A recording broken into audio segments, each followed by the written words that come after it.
दोस्तों फिलहाल इस वक्त शादी विवाह का सीजन चल रहा है और इसी बीच उत्तर प्रदेश के जौनपुर जिले से एक ऐसी घटना सामने आई है जिसने हर किसी को चौंका दिया है। दरअसल इसी जौनपुर जिले का रहने वाला एक 22 वर्षीय लड़का जिसकी 1 मई 2026 को शादी होने वाली थी, रात्रि के करीब 8 बजे के आसपास बड़ी धूमधाम से अपनी बारात लेकर ससुराल के लिए निकलता है। लेकिन घर से जैसे ही लगभग 10 किलोमीटर दूरी पर जाता है तभी पीछे से बाइक पर सवार होकर दो बदमाश आते हैं और फिर गाड़ी के अंदर ही दूल्हे की गोली मारकर हत्या कर देते हैं। अब जरा सोच कर देखिए कि उस लड़की के ऊपर क्या बीत रही होगी जिसकी दुनिया बसने से पहले ही उजड़ गई है। हालांकि ये मामला पुलिस तक पहुंचता है और पुलिस इस केस की जांच पड़ताल करते हुए जब खुलासा करती है तो एक ऐसी सच्चाई सामने आती है जिन्हें सुनने के बाद लोगों के भी अंदर गुस्सा फूटकर बाहर आने लगता है और फिर लोग पुलिस प्रशासन के ऊपर दबाव डालते हुए कहते हैं कि उन अपराधियों की कड़ी से कड़ी सजा मिलनी चाहिए। वाकई में दोस्तों आज की जो कहानी है आपको भी हैरान करके रख देगी। तो चलिए इस घटना को इस वीडियो के माध्यम से पूरी विस्तार से समझने की कोशिश करते हैं। नमस्कार दोस्तों, मेरा नाम है कुलदीप चौधरी और आप देख रहे हैं खूनी सफर। दोस्तों आज की जो सच्ची घटना है आपको मैं सुनाने वाला हूँ। दरअसल ये कहानी है उत्तर प्रदेश के जौनपुर जिले की। जौनपुर के सराय ख्वाजा थाना क्षेत्र के अंतर्गत एक गांव पड़ता है बॉर्डर, और इसी बॉर्डर गांव के रहने वाले हैं 46 वर्षीय राम लखन बिंद, जो कि पेशे से किसान हैं। राम लखन के परिवार में उनकी पत्नी के अलावा टोटल 3 बच्चे हैं, जिसमें 2 बेटे हैं और 1 बेटी है। बेटे का नाम है आजाद बिंद, जिसकी उम्र लगभग 22 साल के आसपास बताई जाती है, जो कि पुणे शहर में रहकर एक प्राइवेट कंपनी में नौकरी करता था। हालांकि आजाद जब जवानी के दहलीज पे कदम रखता है, ठीक ठाक जब पैसा कमाने लगता है, तो आखिरकार राम लखन अपने बेटे का रिश्ता एक लड़की से तय कर देते हैं जिसका नाम है सोनी बिंद, जो कि बगल के ही खेता सराय थाना क्षेत्र के अंतर्गत बीपूपुर गांव के रहने वाली होती है। और शादी की तारीख 1 मई 2026 को फिक्स हो जाती है और इधर आजाद अपनी शादी को लेकर पुणे से अपने घर पे आता है। और जब शादी की तैयारियां शुरू होती है, हालांकि आजाद अपनी पत्नी से फोन पर बातचीत भी करने लगता है और आखिरकार 1 मई 2026 को बड़ी धूमधाम से रात्रि के करीब 8 बजे के आसपास आजाद अपने गांव से तमाम लोगों को लेकर बारात लेकर अपनी ससुराल के लिए निकलता है। लेकिन जैसे ही लगभग 10 किलोमीटर दूर मनेछा गांव के पास पहुंचता है तो इस बारात में टोटल 3 गाड़ियां थी। आगे दूल्हा का गाड़ी चल रहा था तो उसके पीछे 2 गाड़ियां चल रही थी। आकाश भी बैठा हुआ था, कुछ रिश्तेदार भी बैठे हुए थे और बाकी जो 2 गाड़ियां थी वो पीछे पीछे चल रही थी। लेकिन जैसे ही रात्रि के करीब 8 बजे के आसपास मनेच्छा गांव में पहुंचते हैं तो पीछे से बाइक पर सवार होकर 2 लड़के आते हैं।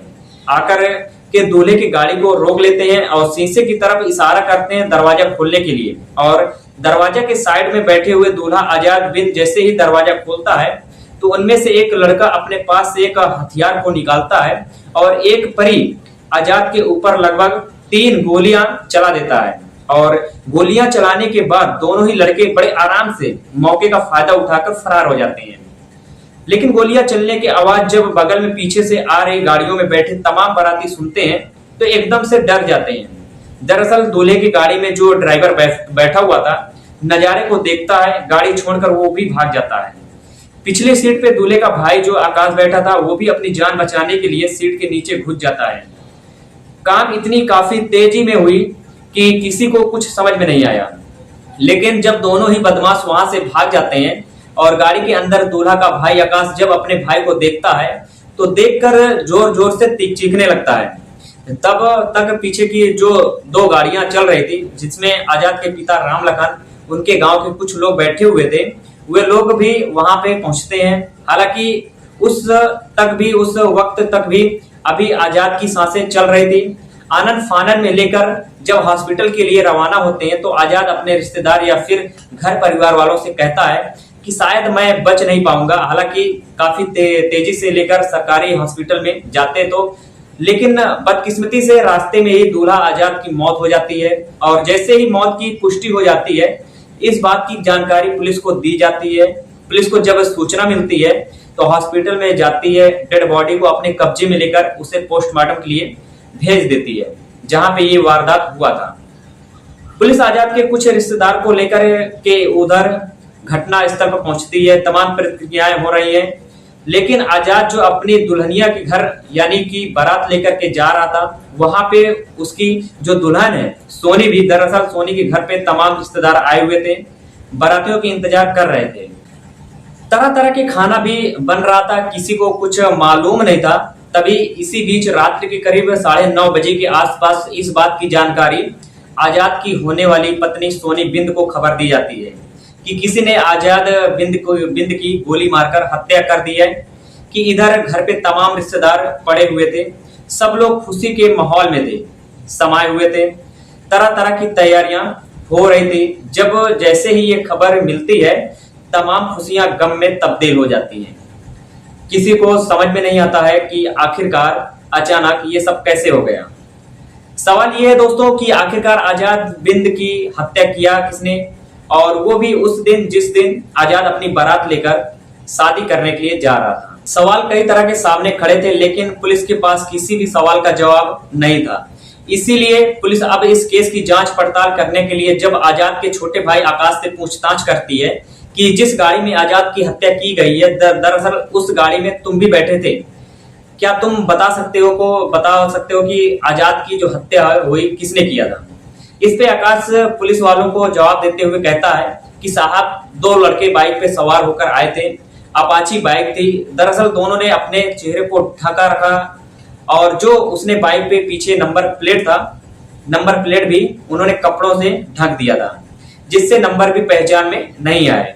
इतने काफी तेजी से उन्होंने भाई के ऊपर गोली चलाया कि हम लोग डर के मारे खुद ही छुप गए और उनका चेहरा तक भी नहीं देख पाए। हालांकि पुलिस को इतना तो मालूम चल गया था कि आजाद को गोली मारने वाले 2 लड़के थे, पर वो दोनों लड़के थे कौन, किस वजह से आजाद की हत्या हुई। पुलिस के पास इसका कोई ना तो जवाब था और ना ही उन दोनों लड़कों की कोई पहचान थी। हालांकि पुलिस जो है वो जब आजाद के पिता राम लखन से पूछताछ करती है कि क्या आपको किसी पर शक है कि आपके बेटे की हत्या कौन कर सकता है, तो इस पे राम लखन पुलिस वालों से कहते हैं कि सब में दावे के साथ तो नहीं कह सकता हूं, लेकिन करीब 3 साल पहले बगल के ही जातापुर गांव के रहने वाले लगभग 30 लोगों से हमारे परिवार के बीच झगड़ा टकराव हुआ था। उन लोगों ने मिलकर के मुझे और मेरे बेटे की इतनी बुरी तरीके से पिटाई किया था कि उस झगड़े टकरार में बाप और बेटे के हाथ पैर भी टूट चुका था। हमने जाकर के थाने में कंप्लेन भी किया था, लेकिन पुलिस ने हमारी कोई मदद नहीं की थी। हो सकता है कि उन लोगों ने ही मेरे बेटे की हत्या किया हो। हालांकि पुलिस जब राम लखन से ये सवाल करती है कि आखिरकार वो झगड़े टकरार किस वजह से हुई थी, तो इस पर राम लखन कहते हैं कि साहब, ये झगड़े टकरार मेरे बेटे की वजह से हुई थी। दरअसल उसी गांव के रहने वाले कुछ लड़कों से मेरे बेटे का झगड़े टकरार हुआ था, और फिर गांव के काफी सारे लोग मिलकर के मुझे और मेरे बेटे की पिटाई किए थे। हालांकि इस केस में पुलिस के सामने ये पहला क्लू था, लेकिन ये क्लू उतना ज्यादा मजबूत नहीं था। पुलिस जब इस केस की जांच पड़ताल करते हुए आगे की तरफ जब सीसीटीवी कैमरे को चेक करती है, तो आखिरकार एक सीसीटीवी के अंदर वो दोनों बदमाश बाइक से भागते हुए दिखाई तो देते हैं, लेकिन तब तक उन दोनों ने अपने चेहरे से कपड़े को हटा दिया था, जिससे उनका चेहरा साफ दिखाई जाता है। लेकिन पुलिस जब उन फोटो को लेकर के दूल्हे के परिवार के सदस्यों को दिखाती है, तो इनमें से कोई भी उनकी पहचान नहीं कर पाता है। इसलिए पुलिस अब उन तमाम फोटो को लेकर के, जहां पे आजाद अपनी बारात लेकर के दरअसल इसी खेतासराय थाना क्षेत्र के अंतर्गत बीबीपुर गांव में लेकर के जा रहा था, जिस गांव की उसकी होने वाली पत्नी सोनी बिंद थी, दुल्हन सोनी को ले जाकर दिखाती है। और सोनी जब उन दोनों फोटो को देखती है तो देखकर एकदम से हक्का बक्का रह जाती है। दरअसल सोनी जो है वो पुलिस वालों को जवाब देते हुए कहती है कि साहब, इसमें से एक लड़का तो खुद मेरे मामा का बेटा है, जिसका नाम है प्रकाश बन, जो इस रिश्ते के काफी खिलाफ था, और जो दूसरा लड़का उसके पीछे बैठा हुआ है वो उसी का दोस्त है, जिसका नाम है रवि कुमार, रवि यादव। दरअसल सोनी जब इन दोनों की पहचान कर लेती है, उसके बाद से पुलिस जब इन दोनों को गिरफ्तार करने के लिए इनके घर पे जाती है, तो मालूम चलता है कि ये दोनों अपना घर छोड़ के भाग चुके हैं, जिसकी वजह से पुलिस भी पूरा यकीन कर जाती है कि आजाद की हत्या इन दोनों ने ही किया होगा। लेकिन पुलिस जब सोनी से ये सवाल करती है कि आखिरकार तुम्हारा जो है मेरा भाई प्रकाश बिंद और उसका रवि दोस्त तुम्हारे होने वाले पति की हत्या किए क्यों है, इस पे सोनी पुलिस वालों को एक ऐसी बात बताती है जिससे पुलिस तो क्या है, आसपास के तमाम लोग भी पूरा यकीन कर जाते हैं कि वाकई में ये दोनों मूल आरोपी हैं। दरअसल इस कहानी की शुरुआत होती है घटना से। ठीक लगभग 2 साल पहले जो आजाद की शादी तय हुई थी सोनी बिंद से, सोनी बिंद उसके दूर के रिश्तेदार थे। करीब 2 साल पहले एक शादी समारोह में आजाद की मुलाकात सोनी से होती है। दोनों के बीच में दोस्ती होती है, एक दूसरे से बातचीत करते हैं, अपना अपना नंबर एक दूसरे को शेयर करते हैं और जब फोन के जरिए बातचीत करने लगते हैं तो नतीजा ये होता है कि आजाद और सोनी के बीच में प्रेम प्रसंग शुरू हो जाती है और फिर दोनों मिलना जुलना शुरू कर देते हैं। हालांकि जैसे ही दोनों के बीच में प्रेम प्रसंग शुरू होता है और जब 2-4 मुलाकात होती है, उसके बाद से आजाद और सोनी दोनों एक दूसरे के इतने करीब आ जाते हैं कि शादी तक करने का फैसला कर लेते हैं। लेकिन इस बात की जानकारी जब सोनी के मामा, सोनी की ममेरा भाई प्रकाश बिंद को जब मालूम चलता है तो वो इस रिश्ते के खिलाफ हो जाता है और प्रकाश अपनी ममेरी बहन सोनी को समझाते हुए कहता है कि आजाद अच्छा लड़का नहीं है, वो भी मेरा रिश्तेदार है, मैं उसे अच्छे तरीके से जानता हूं, इसलिए मैं कह रहा हूं कि तुम उससे शादी ना करो। लेकिन शायद सोनी प्रकाश के बात मानने के लिए तैयार नहीं होती है। उसके बाद से प्रकाश सोनी के परिवार वालों से भी बातचीत करता है, लेकिन सोनी कैसे भी अपने परिवार वालों से बातचीत करके आजाद से शादी करने के लिए तैयार कर लेती है। और जैसे ही दोनों के परिवार वाले इस रिश्ते के लिए राजी हो जाते हैं तो उसके बाद 1 मई 2026 को शादी की तारीख रख दी जाती है। लेकिन ये शादी की तारीख जब रख दी जाती है तो इस वजह से सोनी का ममेरा भाई प्रकाश एकदम से बेचैन हो उठता है। प्रकाश सोनी के परिवार वालों को अपनी पूरी कोशिश कर लेता है समझाने के लिए, लेकिन जब नहीं मानते हैं तो उसके बाद से प्रकाश खुद आजाद के भी नंबर पर कॉल करके उसे भी समझाने की कोशिश करता है कि तुम मेरी बहन सोनी से शादी ना करो। लेकिन आजाद भी जब नहीं मानता है तो उसी दिन प्रकाश आजाद को धमकी देते हुए कहता है कि अगर तुम मेरी बात नहीं मानोगे तो अंजाम काफी बुरा होगा। लेकिन शायद आजाद उस धमकी को ज्यादा सीरियस तरीके से नहीं लेता है। हालांकि ये बातें अपने होने वाली पत्नी सोनी से बताता तो है, लेकिन सोनी के परिवार वाले भी उसकी धमकियों को ज्यादा सीरियस नहीं लेते हैं और जो शादी की तारीख रखी गई थी, शादी को उसी तारीख पे पक्की कर दी जाती है। दोनों परिवार शादी की तैयारियों में जुट जाते हैं। इधर आजाद जो कि बेझिझक अपने परिवार वालों के साथ शादी की तैयारियां तो कर ही रहा था, बीच बीच में अपने होने वाले पत्नी सोनी बिंद से फोन पे बातचीत भी कर रहा था।